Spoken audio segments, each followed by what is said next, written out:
वृंदावन धाम की जय, गिरिराज भगवान की जय, 84 कोस ब्रजमंडल धाम की जय। जय जय श्री राधे जय जय श्री राधे जय जय श्री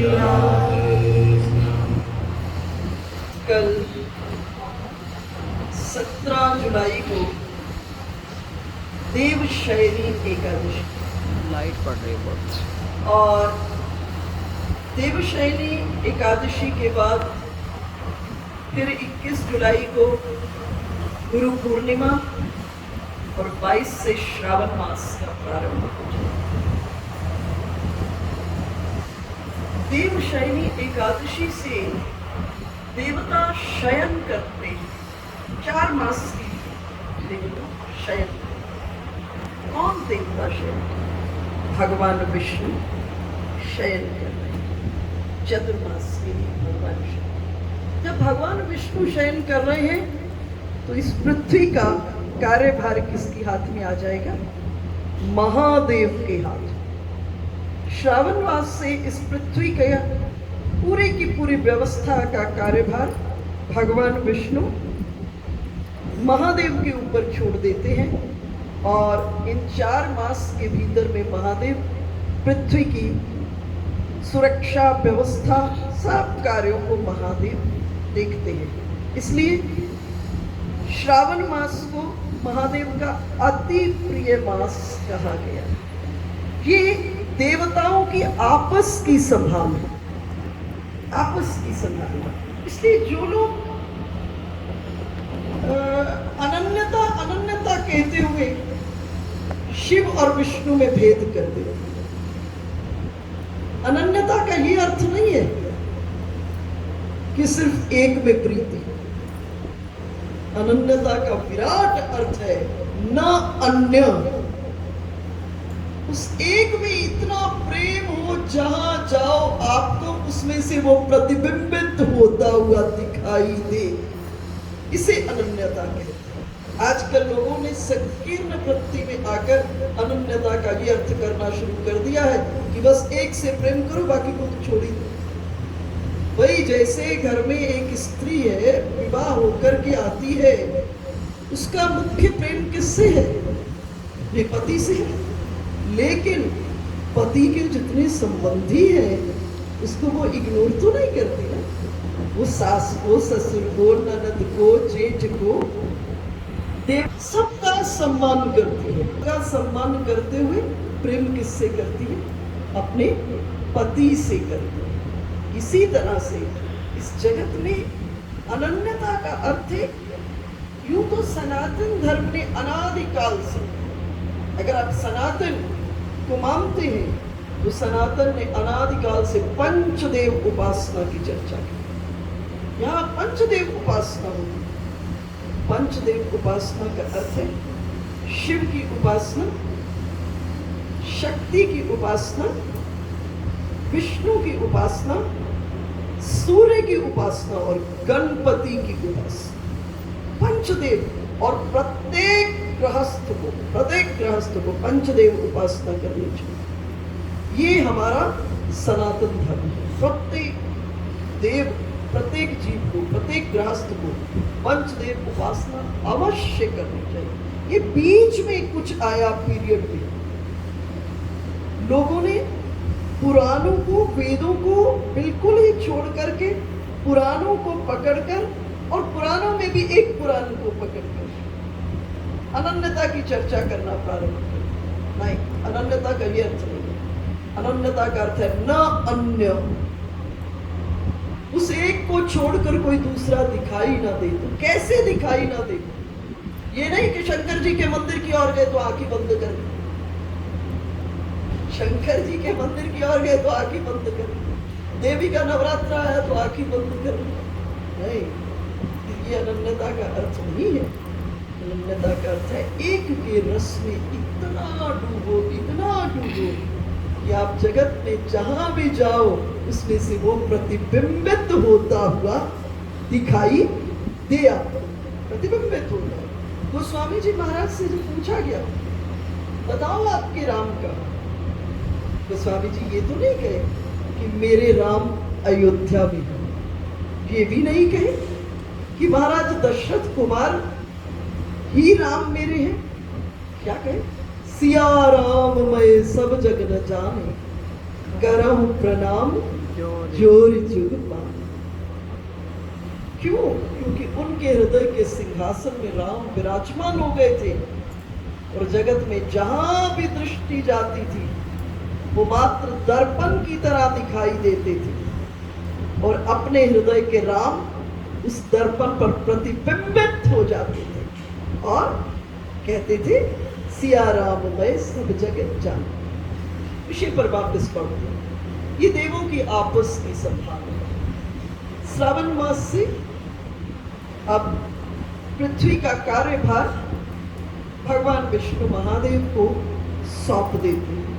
व्यवस्था कितनी सुंदर है। श्रावण मास में रुद्राभिषेक, महादेव की पूजा, दुग्धाभिषेक। क्यों? क्योंकि श्रावण मास के भीतर में दूध पीना वर्जित है। नियमता श्रावण में दूध पीना वर्जित है। क्यों? गाय जो औषधि खाती है, जो चारा खाती है, उसमें ऐसे द्रव्य होते हैं जो डाइजेस्टिव नहीं होते।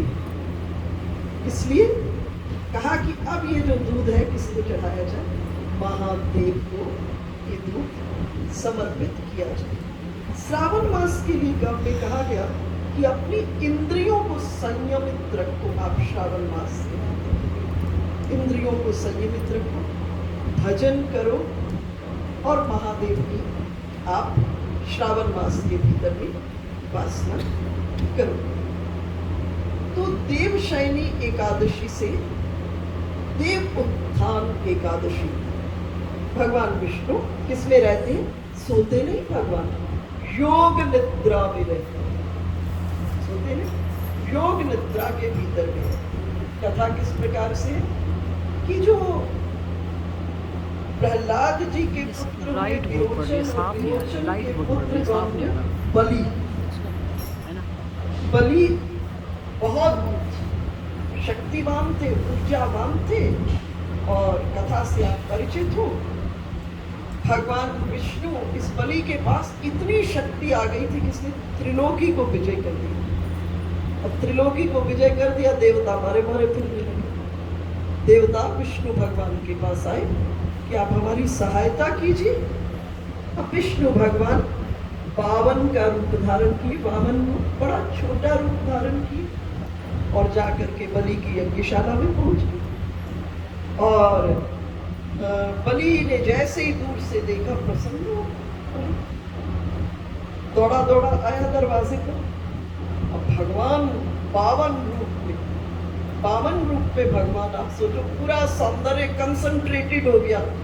छोटे रूप में पूरा सौंदर्य ही सौंदर्य भर गए, सौंदर्य सौंदर्य। और 52 भगवान से कहे कि मुझसे कुछ मांगिए। 52 भगवान कहे कि मुझे 3 पग भूमि दे दो। सोचे इतना छोटा सा है, 3 पग में कितना नापेगा? मेरे पास तो इतना बड़ा साम्राज्य, कितना नापेगा? 3 पग से नापेगा तो 1 फुट भी नहीं होगा ठीक से। तो कहे मांगो मुझसे। और जैसे ही विराट हुए, प्रथम चरण भूमि पर, दूसरा चरण ब्रह्मलोक में, और बोले बताओ बलि तुमने 3 पग भूमि दान करने का के लिए कहा था, अभी तो 2 ही पग हुए हैं। बताओ तृतीय चरण कहाँ रखूं? और बलि ने जब इस विराट रूप को देखा, बलि ने कहा प्रभु सब कुछ दे दिया हूं आपको, ये मन दे दिया हूं, ये धन साम्राज्य दे दिया हूं। भगवान ने कहा जल्दी बोलो। तब बलि अपने दिमाग पर जोर डाला। ये जो ठाकुर बोल रहे हैं कि जल्दी बोलो, ठाकुर झूठ नहीं बोल सकते, इसका मतलब मेरे पास अभी कुछ बचा। बलि ने टटोला, विचार किया, धन तो दे दिया, मन तो दे दिया, ये तन पड़ा है। और बलि ने कहा प्रभु अपने तृतीय चरण को मेरे माथे पर रखो। जैसे ही भगवान ने तृतीय चरण रखा, त्रिभुवन के ठाकुर का चरण, बलि कहाँ चला गया? पृथ्वी से सुतल लोक में चला गया। भगवान का चरण रखते ही सिर पर ही। आप सोचो, सर्वेश्वर ब्रह्मांड नायक परात्पर ब्रह्म का चरण जब पड़ेगा तो क्या स्थिति होगी? सुतल लोक में चले गए। अब भगवान ने कहा सुतल लोक में मैंने अमरावती स्वर्ग के समकक्ष तुम्हारे लिए व्यवस्था बना दी है, अब कुछ मांगो। बलि ने कहा बस एक ही अब इच्छा, आप मेरे पास रहो। और मेरे पास कैसे रहो? मेरे द्वारपाल होकर, मेरे दरबान होकर के। वचन दे दिए थे भगवान। अब भगवान को तो दरबान बनना ही पड़ा, प्रभु को बनना ही पड़ा बलि का दरबान। और इधर स्वर्ग में, इधर वैकुंठ में हलचल। क्या हलचल हो गई कि भगवान नहीं है। नारद जी गए, लक्ष्मी जी को सारी कथा सुनाई। लक्ष्मी जी रूप बदलकर ब्राह्मणी के रूप में आई और आकर के रहने लगी। और इसी श्रावण के भीतर में रक्षाबंधन, राखी पूर्णिमा और रक्षा सूत्र बांधी। तो रक्षा सूत्र बांधी तो बलि ने कहा मांगो मेरी बहन। लक्ष्मी जी स्वरूप प्रकट कर दी, कहीं और कुछ नहीं चाहिए। ये दरवाजे पर जो दरबान है उस दरबान को मुझे दे। तो बलि ने कहा प्रभु अब आप तो जाइए, लेकिन आपका मुझको वचन था जब तक मैं सुतल लोक में हूं आप मेरे दरबान होंगे। अब तो वचन टूट गया। मैं अपनी बहन को वचन दे दिया हूं, अब आप मेरी बहन श्री के साथ तो जाइए, वैकुंठ में रहिए। अब मेरा इसका दरबानी का काम कौन करेगा? भगवान ने कहा ऐसा है, देवशैनी से लेकर के देव उत्थान तक तो मैं आपका द्वारपाल दरबान हूं। और उसके बाद देव उत्थान से महाशिवरात्रि तक कौन है? शिव जी आपके दरबान बने। और उसके बाद महाशिवरात्रि से फिर देवशैनी तक ब्रह्मा जी आपके दरबान बनेंगे। अर्थात त्रिदेवों को बलि का दरबान बना दिया था प्रभु ने। और तो कल क्या है? देवशैनी एकादशी। भगवान विष्णु कल से शयन, शयन का अर्थ है प्रभु सोते नहीं। अगर प्रभु सो गए तो इस ब्रह्मांड की व्यवस्था एक क्षण भी ना चल पाएगी। प्रभु योग निद्रा में जाते हैं। योग निद्रा एक बहुत सुंदर विधा है। ये थोड़े से योग के अभ्यास या पूर्व जन्म की साधना के माध्यम से आ जाते हैं।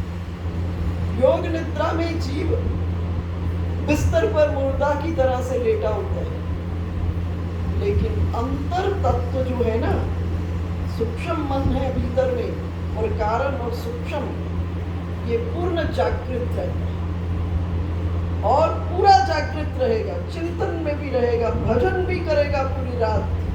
योग निद्रा में जब जीव रहेगा पूरी रात भजन करता रहेगा। सुबह उठेगा तो फूल जैसा शरीर होगा। इसको ये नहीं एहसास होगा कि रात भर सोया नहीं, थकान हो गई तो कैसे अब काम करूंगा।